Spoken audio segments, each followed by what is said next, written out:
Welcome back to Pod Places, the regular conversation about how people shape place and how in turn place shapes us. And I am very excited today to welcome on Jaime Izarita is a contributor to Proud Places and a regular guest. And so we're glad to have him back. And Jaime, I'll certainly have you. Actually, why don't you jump in now with a bit of an introduction of yourself, if you would, sir? Thank you. I'm Jaime with Storefront Mastery. And what I do generally is look for beauty and look for the beauty of storefronts to create better cities. So I'm going to jump now to Anne, our guest today, which it makes for a fantastic podcast today.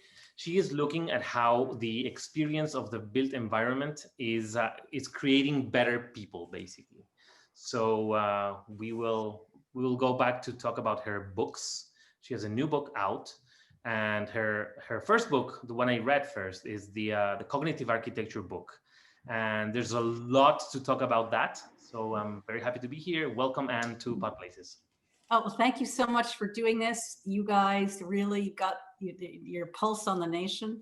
I think people know we can live in a better way in America, and they want to do it. And they want to do it for their kids and for everybody, bring us all together and make for happier places in this country. Excellent. So yeah, you're a perfect guest, because I think what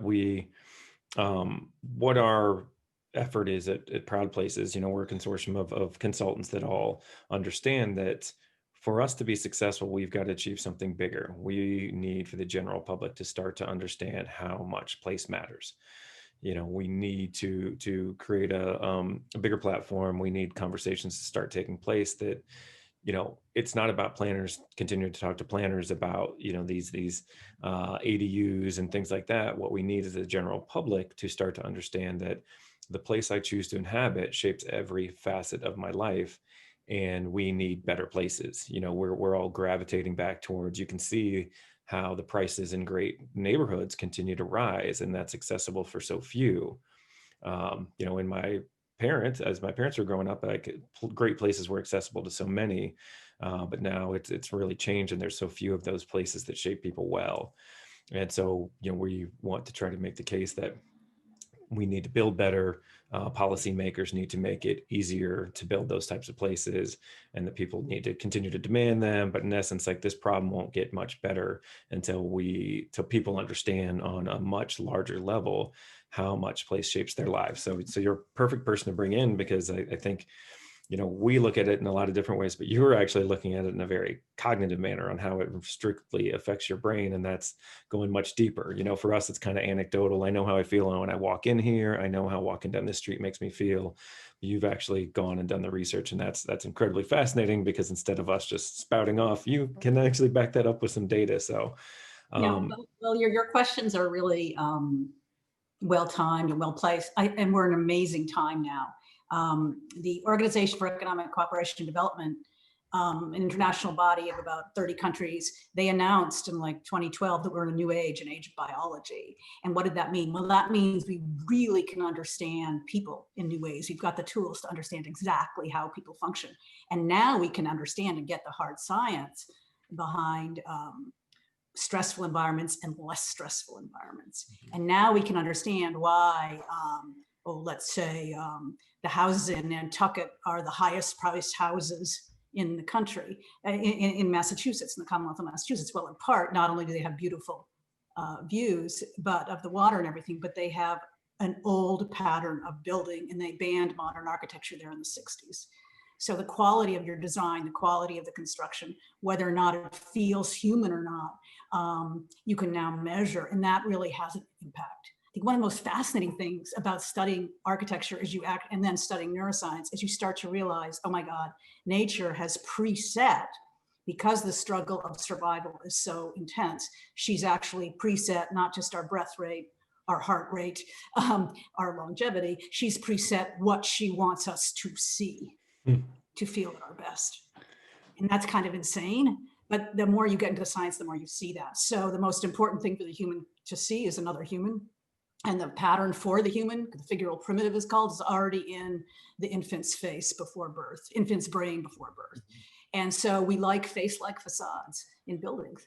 because that's easier for our brain to focus and process and get less stressed out looking at. And when you look at the most famous architecture in the world, whether it's Big Ben or the Taj Mahal or the cottages in Martha's Vineyard or Nantucket, they all tend to look very face-like. It's fascinating to, again, like there's this thing that you feel, there's the, you walk down certain streets and it feels right, it feels great. You make all these assumptions about that street because of the way it looks, and it just is welcoming. I've heard people say, oh, people are so friendly here. Like, you haven't met anyone, but it just feels that way because, it's fascinating to know that that's actually things are happening inside your brain that make it feel that way. And right. So a lot of 20th century thinking is just basically false.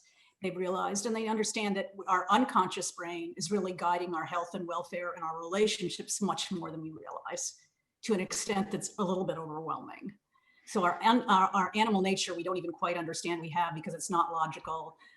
That's what's guiding our survival. So that's kind of amazing. Interesting. This is super interesting what you're saying, because right now you're measuring it. You're measuring these things, and you're coming to conclusions that are telling us things that we knew before. We knew before the 20th century, and this was the normal practice before. And I guess a question that I would like to ask you is, did we know that as conscious knowledge and conscious wisdom of doing things, or was that just intuition and the way things got done, and then somebody came and said, let's change this in the 20th century?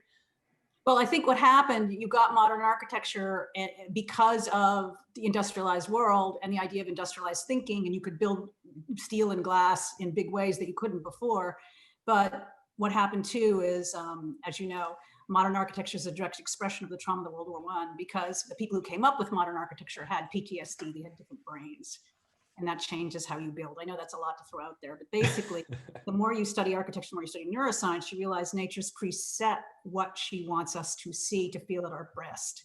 It needs to have narrative coherence. It needs to have a top, middle, and bottom. It needs to be able to, it needs to implicitly speak to us so that our brain can attach to it. Because unfortunately, because of the way we evolved, we are naturally, when we're outside, in a state of vigilance. When you evolve in the savannah, you had to be vigilant, or a lion could jump in, or a hawk could come down, right? And so that's what the human brain is hardwired to do. It's in a natural state of vigilance when it's in outdoors. That's what it's going to be in. And so to get you out of that vigilance, your brain has to pre-attentively, that's without conscious awareness, attach to things in the environment. So when you walk down old Newbury Street, 19th century brownstone street in Boston, you get those attachments. When you walk down the new Seaport Boulevard, which is full of glass high rises, you get none of them. So when you ask someone to meet you for a date, where do you think you want to meet, on Newbury Street or on Seaport Boulevard? They're going to probably want to meet on Newbury Street. And we won't know why, but now we can know why. Right. Because now we can actually see inside the brain and watch how your unconscious brain is making decisions for you. That's makes me think about it in a bit of a different way. And I've always just used the term beauty because, right, like we love beauty, we aspire to beauty, we want to be surrounded by beauty, but the way you explain it, it's like, well, beauty's not quite the right word. It's sort of familiarity. It's comfort. It's a place that you can understand. And navigate. And so of course, beauty is great. That's a good way to describe it. But the more I think about it, it's like alien places make us feel uncomfortable. Familiar places make us feel very comfortable. And beauty is a handy word to use to describe that. I think more and more architects are getting very interested in the word beauty and trying to bring it back into the architecture language. Because right now I was talking to a young woman who just got licensed, and she said, the word beauty and the word emotion, it doesn't even fit on the licensing exam. Right? Mm-hmm. But actually, that's what you need to be designing for the nervous system to feel soothed. The reason I got into this is by the time I was 30, I'd lived 10 years overseas, and I couldn't understand where I could go to some places and they already felt familiar. So I went to Siena in Italy. Non posso parlare italiano. I really cannot speak Italian.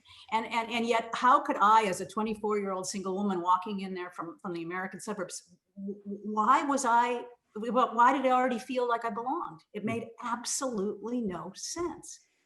Or when I was 16, my parents took me to visit the Taj Mahal.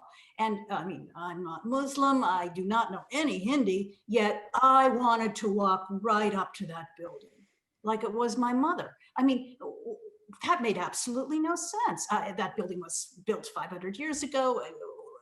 What's going on here? Doesn't make sense. And then you suddenly realize, oh no, it makes perfect sense, because what is expressed externally is the hidden internal brain architecture that you need to see as a social species to feel soothed. And so that's why it's so fast. That's why it works. And then why does it break down? It broke down after World War I, when we had all this new ways of thinking. We were trying to be modern. I hate to break it to you, you don't have a modern brain. Even if you're 30, your brain is 3.8 billion years of evolution. And what the science says, it has not changed for 40,000 years. So from your brain's perspective, your brain's perceptual apparatus have not changed for 40,000 years.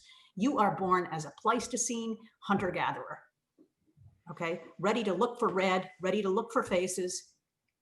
And what's mind-blowing about the United States is all the car companies and all the advertisers already know this.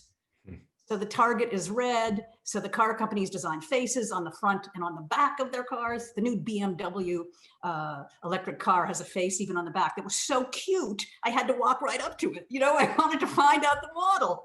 I was falling in love with the car because of the cute face, you know. So that's the big challenge we have, and we've seen this even in politics, is we got a Pleistocene hunter-gatherer brain, and now we have this godlike technology. And how do you bridge that?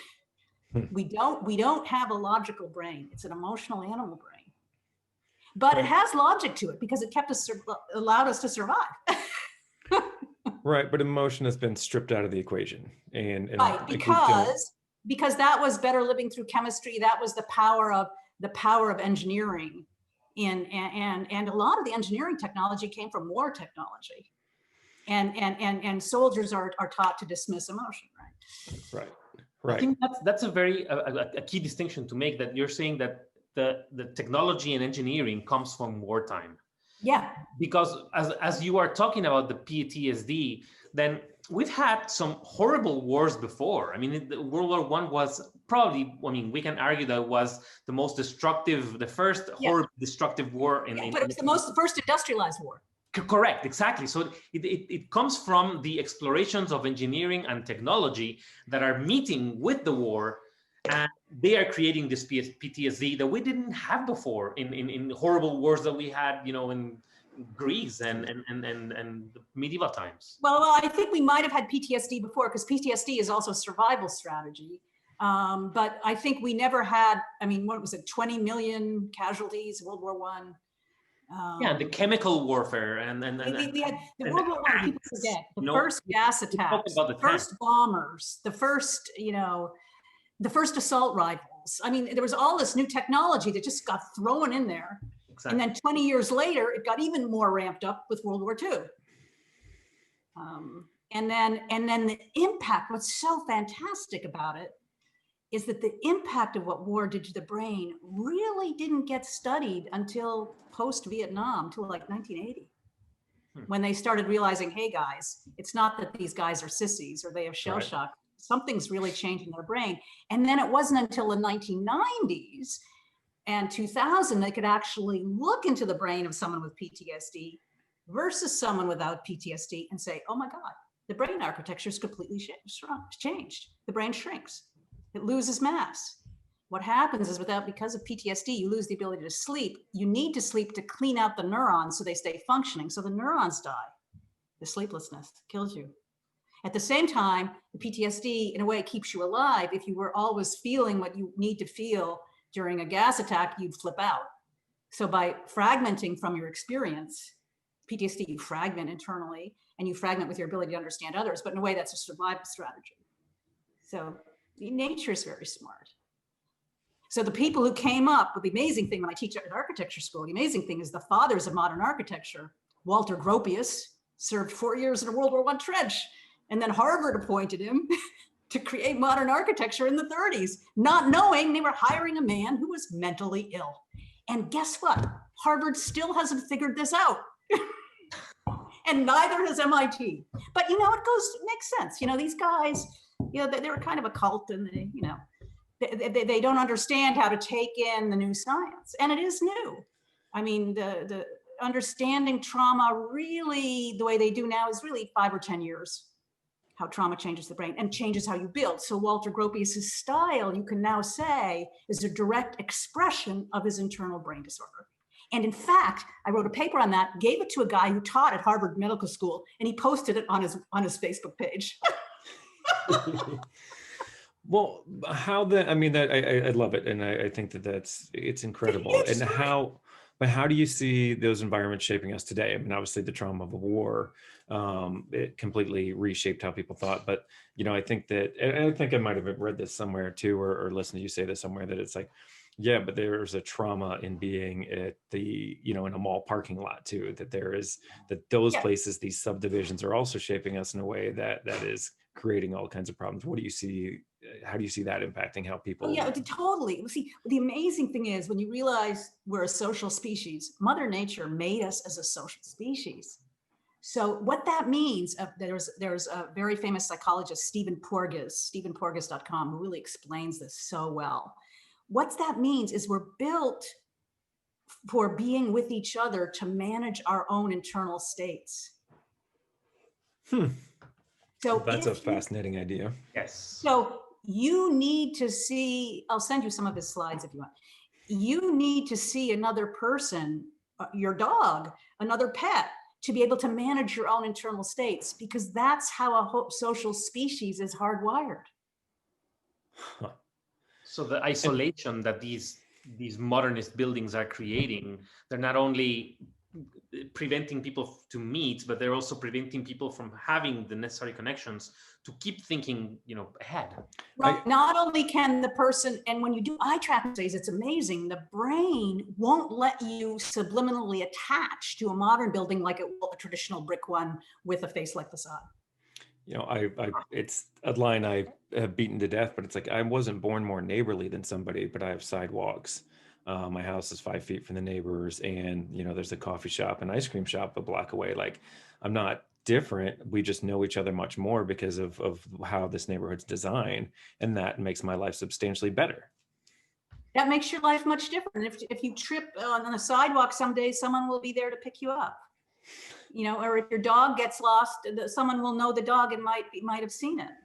So we're meant for co-regulation. And so modernism and PTSD, also with PTSD, you feel isolated. And there's another, an academic at UC, at a UC school, who explains that modern architecture, World War I turned architecture inside out. It all became about the view inside looking out. That's the fear view. PTSD, it's all the view looking out. And I went recently to a new high-rise built in Boston. The first thing the real estate person says to me is, "Oh, come on in, I've got to show you the view from the 26th floor." She didn't want to show me the cafe down the street. She didn't want me to linger, outside the sidewalk where there were benches. Oh, no, it was all about the view inside. So what's happened is, I think you're exactly right, Jeff. It's made for much greater isolation, and it's had an even worse impact that's devastating. And that is, it makes people more obsessed with their cars. Mm-hmm.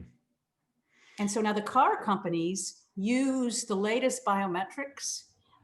They design specifically for our face obsession. They design for our need to be comforted.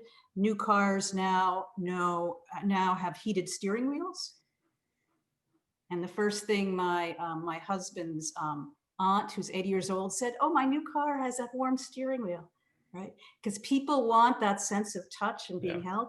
They spend millions on figuring out the smoothness of the seat. So you're going to feel like you're embraced by your mom when you go sit in the car. And actually, that's the last place you should be in. So there's a Harvard evolutionary biologist, Dan Lieberman, who explains that the male body evolved to walk 12 miles a day.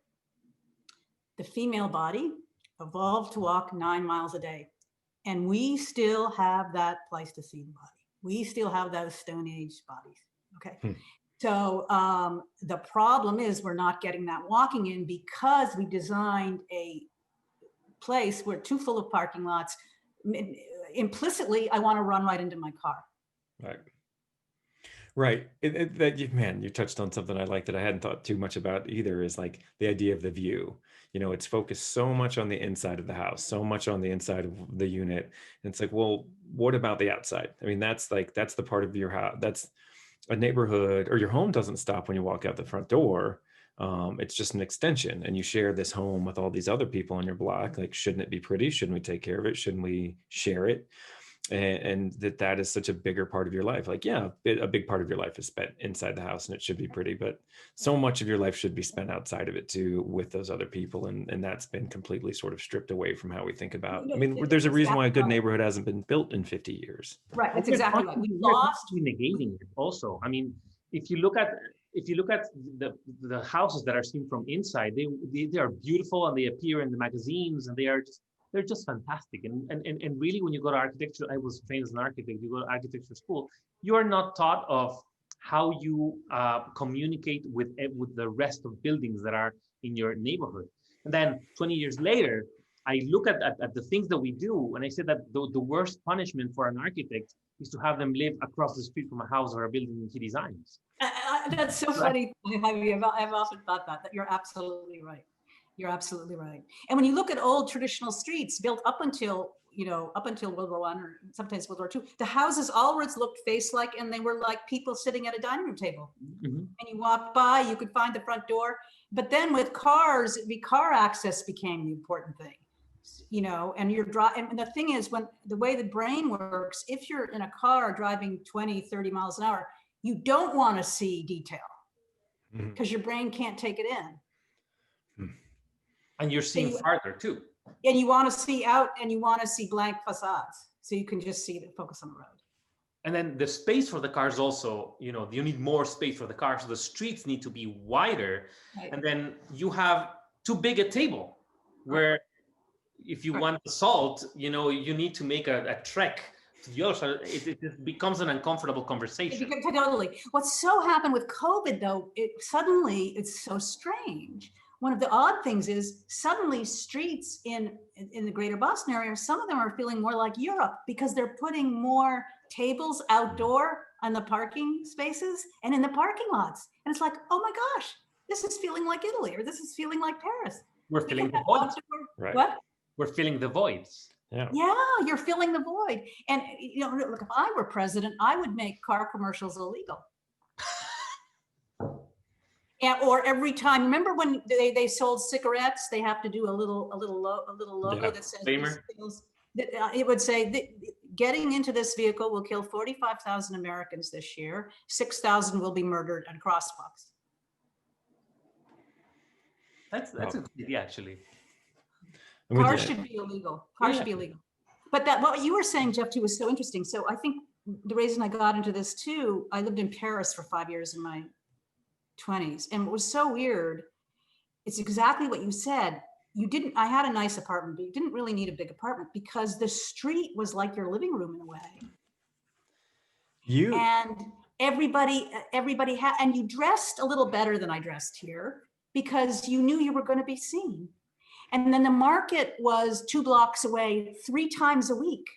So you didn't need a big fridge, because you always were buying, Americans have these fridges that are the size of, they're amazing. They're huge, and they're full of all these things. But that's not how I lived in Paris. I had fresh food. I walked to the market. The people at the market would know me. Yeah. What a rich experience. And I think that's something that is lost, that in the suburban conversation, it's like, that's an enriching, beautiful but it's also experience. Healthy. Nobody was overweight. And even today, I know the French do smoke, but you come back to the States. I happen to be in Europe in January. You come back to the States, and one thing that shocks you is how much heavier people are here. Yeah. That thing that you wrote, or I actually wrote on that concept a little blog last month, and quoted you on the walking out in the streets of Paris, I dress nicer, because that's something I think about a lot, that in our lives, having beauty in our lives, looking nice, feeling good, having high standards, having high expectations, like we all are happier for it. We all judge, you judge a building, you judge a home on how it looks, you judge a person on how it looks. We should. And the idea that we shouldn't judge a book by a cover is ludicrous, because we couldn't function in society if we couldn't look at something and make certain judgments. And I love that idea that there are certain places that you feel like you have to look nicer for to be in compliance with how nice they look. And like, wow, shouldn't we have that in our lives more? Yeah, and we're all going to be seen. And of course, when I lived in Paris 5 years, one reason I lived there is I didn't need a car. I didn't need a car at all. And there was no aspersions cast because I didn't have a car. Right. Correct. Yeah, it would be silly to. If you allow me, one thing I'd like to touch on from your new book, you're mentioning that there's experiences coming from Iran and Russia and US and some other places, and we were talking about how similar we are in the end in what we are looking for.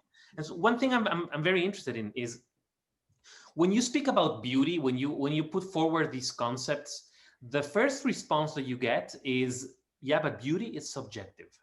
And I go at lengths to try to explain that it's not, and that there are individuals like Sussman who is actually measuring beauty. And this is not a subjective thing that I think and you don't think. It's something that is really given. So can you talk a little bit about the experiences from other cultures? And I see in the cover of the book you have a beautiful mosque. Yeah, this is amazing. This is amazing. Yeah. It's just so amazing when you work internationally and you see that the curiosity we have as humans is international. So right here. So this is from 3 Persian architectural researchers. It's talking about patterns in Persian architecture. And what Persian architecture shows is how the human brain is hardwired to appreciate taking an organized complexity. And you can actually now measure that.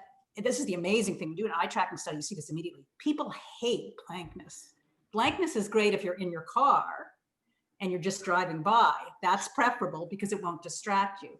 But if you're outside a car, you don't want, if this were all blank in this mosque here, I probably wouldn't want to wander down it in awe.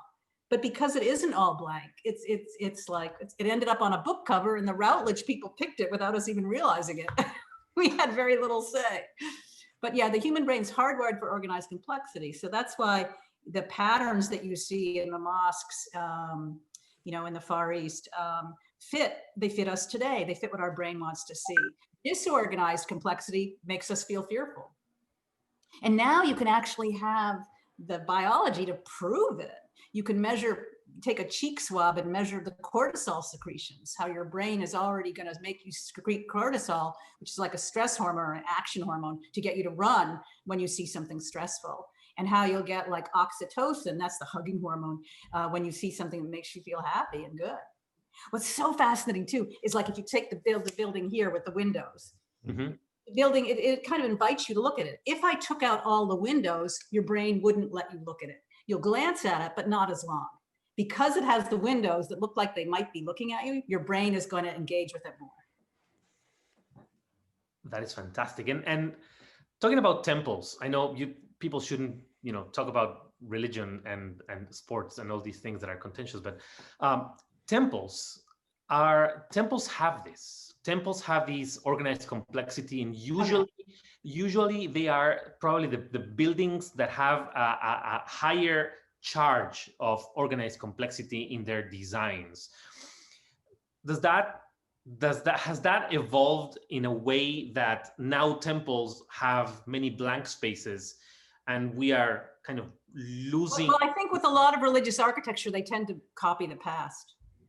Yeah, but then you see the new churches, the new mosques. They don't have these repeating patterns. They don't have the explorations in geometry. Yeah, what's so amazing about that though, your brain won't let you make a memory of it the same way. Because the way the eye works, see, your brain is locked in concrete. It's called a skull. It doesn't hear, taste, touch, anything. Everything comes through your sensory system, and your sensory system is algorithmic. So it's already hardwired to focus on a specific thing. So if the complexity gets my brain looking at it. and makes a memory of it. And clearly the editor, whoever picked it, we didn't even pick this cover. We just said it was okay. It got their eye too. The colors, the color red. Yeah. So what happens is the modern ones, if they follow, they can't create the memory, can't create the fixations. The brain needs to make subliminally. And what's so interesting about that too, when you learn about PTSD, well, why did this happen? Why did these things all get so blank and boring looking? How did that happen? Well, with PTSD, you lose the ability to take in complex visual detail. So of course, Gropius or Mies van der Rohe, who also had PTSD, they wouldn't put visual detail in their buildings because they couldn't see it. Does that create a form of PTSD in the people who experience it? Well, no, it makes you feel like you're not, I'm not sure it can give you, it makes you feel more stressed being in the place because you need to have things to focus on, your brain subliminally. The extent your brain, what people don't realize, no, the tech people all know this, the Apple people know this, I have my students go on the Apple website to show that every month they're looking for PhD neuroscientists. Everything Apple does goes through, and even the design of Apple stores. I have my students study the interior design of Apple stores. It's all done by neuroscience. So you walk into an Apple store, and in a way, it's a little bit evil. So you walk into an Apple store, you don't even see any shelving. You don't even see any packaging. You mostly see people, right? Why is that? Because the most important thing for people, subliminally, is people. I'd never even considered that, and that is absolutely true. And so you walking into the store, and then what did Steve Jobs do? He got a patent. He designed a spiral staircase that's all made out of glass. Very, very cool. Well, why would he do that? Because people subliminally will always watch motion where someone's moving. Like I watch my husband watching football. What's he watching? The brain is hardwired to. So I found myself climbing 2 flights in a store. Why did I do that? Because I saw people do it because the staircase was glass. So Apple should really be paying me because they're using my body as an advertisement to bring in other people. Yeah, right. Like it just dawned on me, right? You don't see a single package inside that store. They all keep them in the back. But that's also called, there's also the endowment effect. So Apple knows that when people touch something, they're more likely to feel they're going to own it. So they will not put any of their phones in a package. They want you to touch them because that begins, okay. So here's the other thing, the science they're using. It's called information science. And it's so for every second, your brain receives 11 million bits. That's a unit of information every second. 10 million bits are visual. That explains why the Apple Store is very organized to look at, very visual. 10 million are visual, 1 million is touch. So vision is really has priority for the human species, but it has to feel very organized. So the store feels very organized. The tables, actually, my students and I have studied it, it's kind of arranged like a Paris cafe, except you're dealing with the Apple attendant or you're dealing with the Apple product, approaching them like a person. So we know these things. We know these things, and we are. What is preventing, for example, architecture schools from looking at these things and saying, maybe there's something there. There's like I think somebody was saying the other day that there's only one architecture school in the whole country that actually looks at beauty in a different way than the normal modernist schools do. Well, I think what happened is the modernist thing, because of World War I and World War II, because of the power of engineering was so mind-boggling, it got kind of, the past century, we've taught a false paradigm, but it's understandable why that would happen. But things are shifting. I think when you go to business school now, you take courses on emotion. Harvard Business Review just published a new 4-part series about emotional intelligence. You'll read a book on empathy. Imagine. That's not how people, I'm sure in the 1970s, people didn't read books on empathy in business school. It's a different thinking now. So we're prioritizing emotion now. We have a female vice president. I mean, we're thinking about it differently than we did, in the post-war years. So you're saying it would progressively. with progressive. We're thinking about it differently. We're looking at it differently. I mean, I think in a way, World War I and World War II, cataclysmic. And I think in a way, as a product of that, we didn't really want to look at that time, what actually happened. There was a lot of let's just sweep it on under the rug. You know, we're not going to talk about what happened. Gropius would say to his students at Harvard, start from zero, just start from zero. Come on, we're going to start from zero. Well, you can't do that. Right. That's not how nature works. Yeah, that's I guess reassuring to hear, because I feel like the field of economic development is just destroyed so much, and it's just put profit above everything, and I'm ready for it to die, because I think that it always places finance above emotion.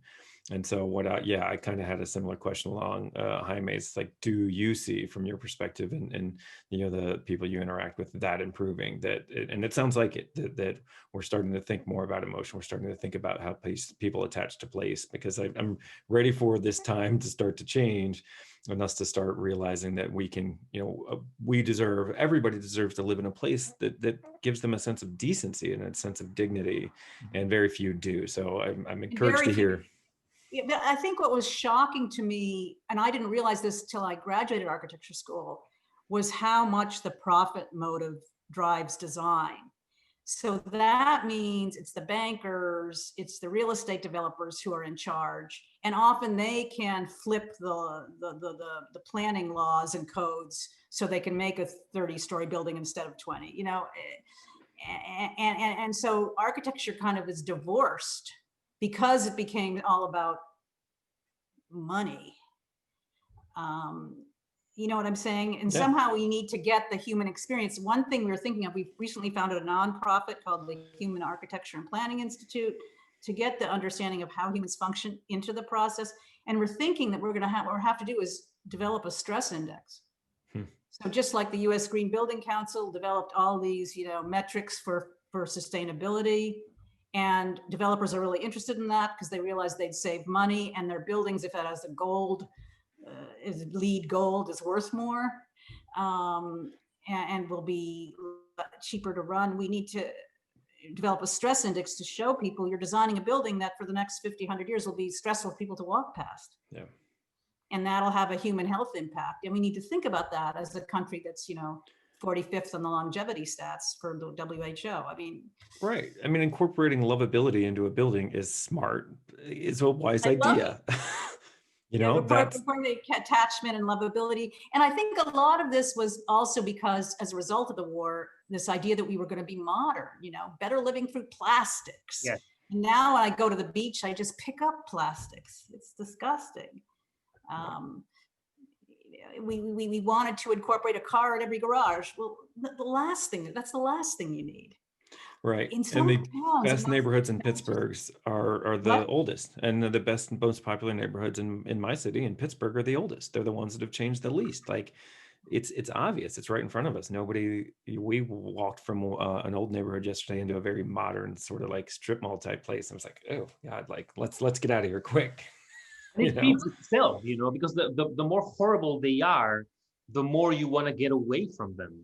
And since there are so many, getting away from them means a 1.5 hour drive, and you need to drive more. So it just keeps feeding itself. Right. Well, so I think what we need to do is we need to work together and say we need better. And you got to stop building places people don't want to be. Exactly. And we need to, what are we doing here? In a way, in some ways, Jeff and Jaime, in a way, it's right there in front of us that something's wrong. Oh, yeah. But nobody's saying anything. Well, you guys are saying something. So we need to, but it's obvious something's wrong. It's obvious it's inequity, Yes. I like to say that when cities say we have a parking problem, I say, no, you have a land use problem. Yeah. You're using your resources wrongly. So you are needing these horrible solutions like cars. You know Chuck Maroon? Yeah. Of course, yeah. Yeah. And that's what he's exactly right. And look at what he's been able to build. We're not using the resources and in a way correctly, and in a way letting the car companies and the oil companies drive development.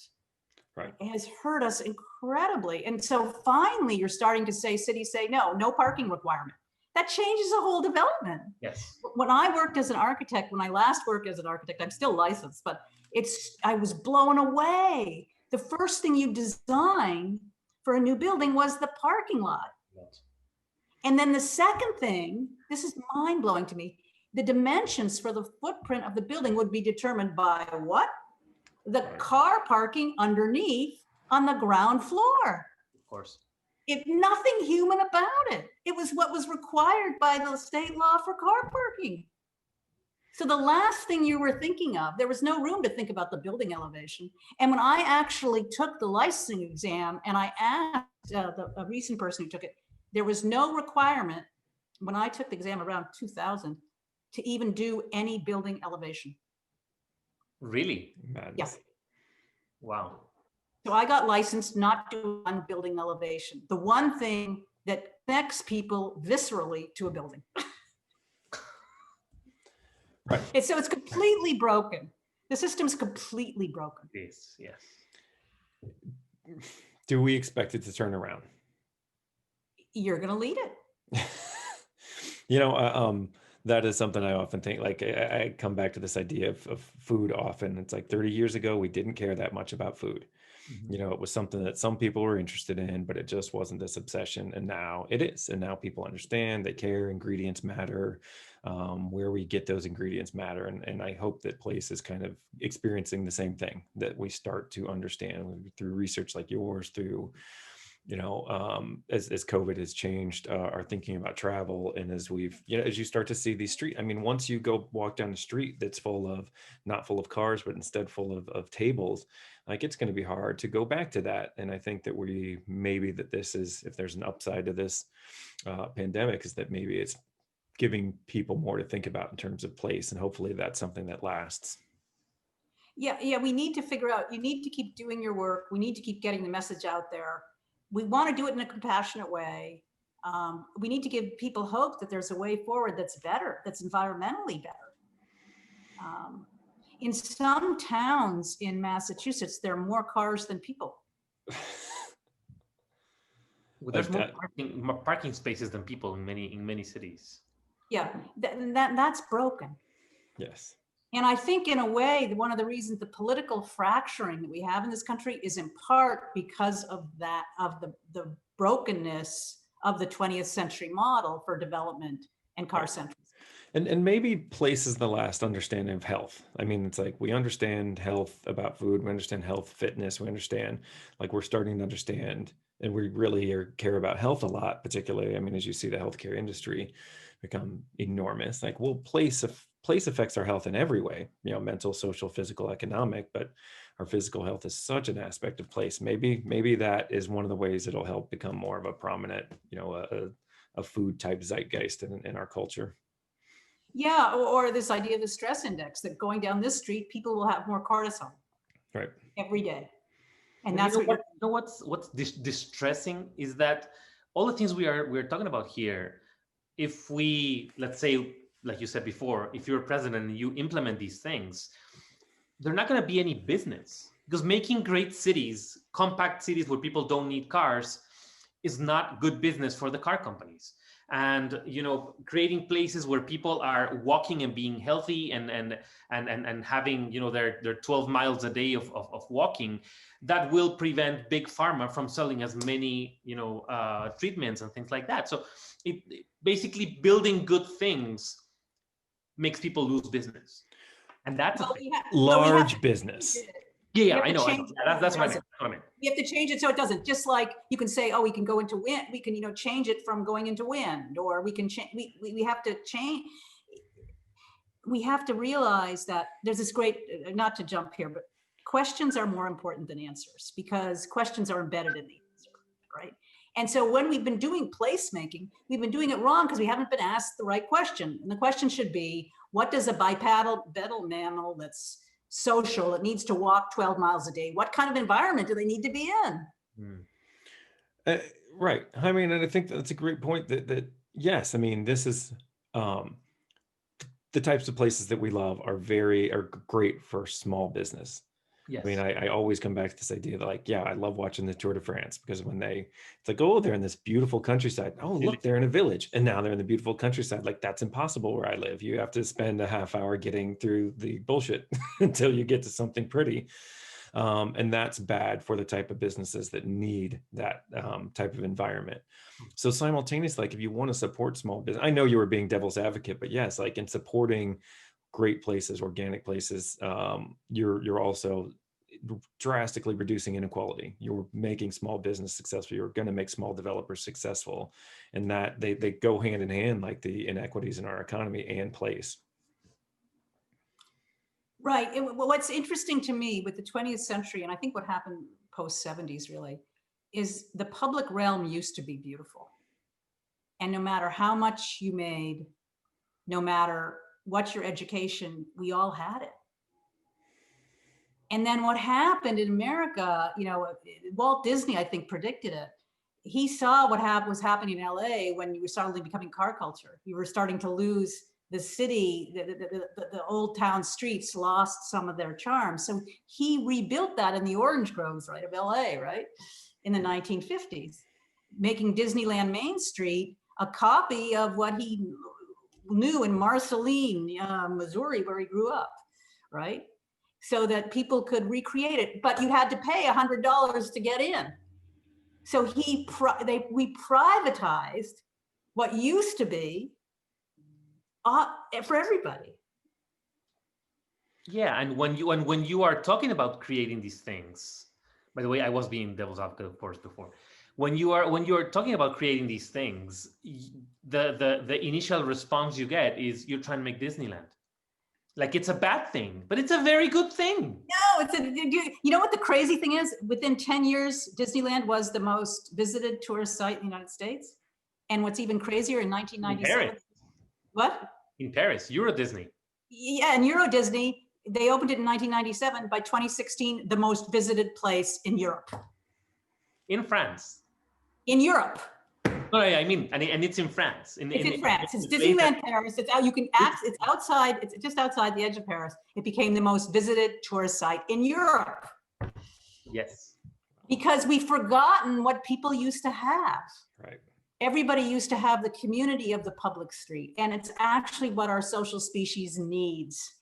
And they're struggling to recreate it in Europe. Pretty obvious to me if Disneyland Paris becomes the most visited place in Europe. And I learned that recently when they just reopened after COVID. The BBC, I saw a BBC thing on it. That's incredible. But then I lived in Europe in 2007, 2008. And of course, the neighborhoods where we lived, they are not the quaint little downtowns.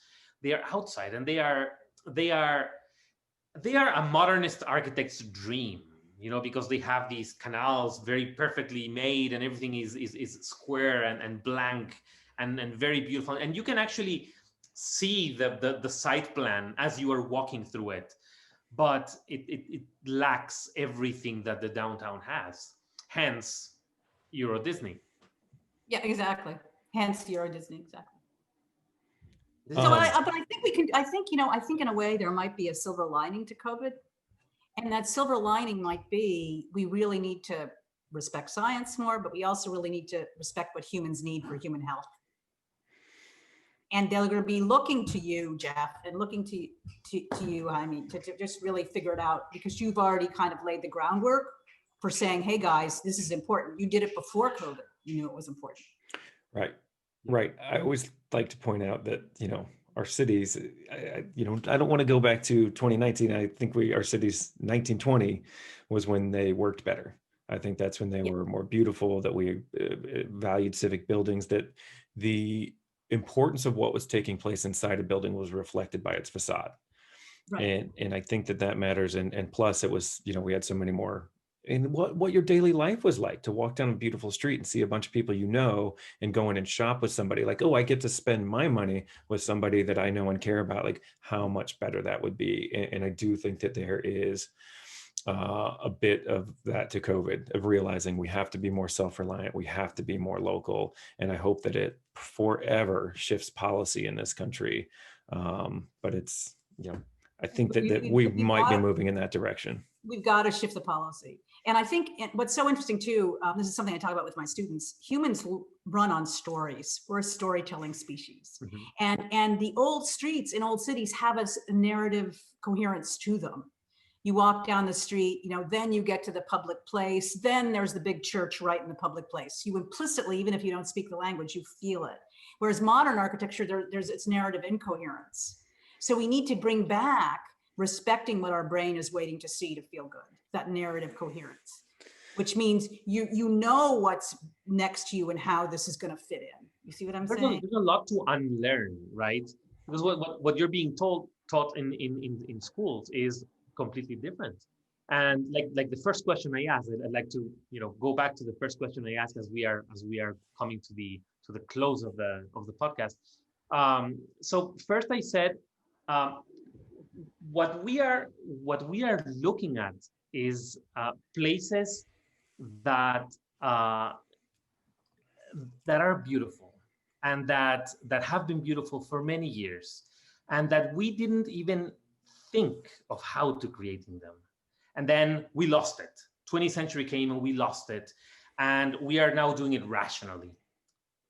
Is it a good idea to basically lose that learning of the 20th century and go back to doing it as an instinct? Does that sound like it makes any sense, Anne? Yeah, no, you're absolutely right. That's it. It was evidence-based. What we did before was always evidence-based. People would copy what worked in the past. And they always wanted to, even if you were never going to get inside the building, they wanted to give you something beautiful to look at on the outside. And they always did. We're all users. Even if you're outside a building, you're also a user because you're being impacted by its mass. Right, you're also a user, right? And that's what all the neuroscience shows, right? So what happened is after World War I and II, architecture stopped being evidence-based. And that's why it collapsed, and so did planning. And then cars came along, and that made it even worse. And the idea that you were modern by having a car, the last thing you should be in is a car.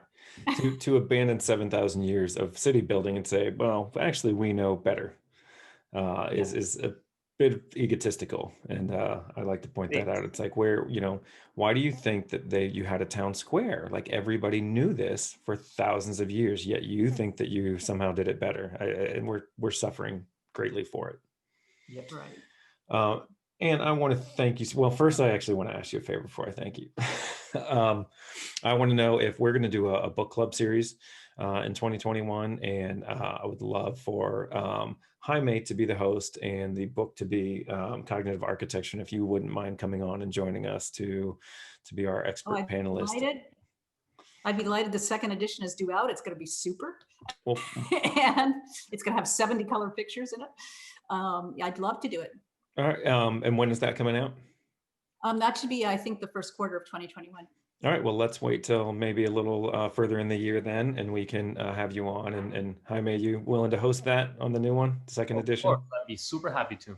All right. Well, we will get back to you in details of that, but it'd be great to have you. And I just want to thank you so much for coming on. I love this topic, and it is great to, again, take some of our anecdotal talks and put some data and research to it. So it was fantastic having you. So appreciate it.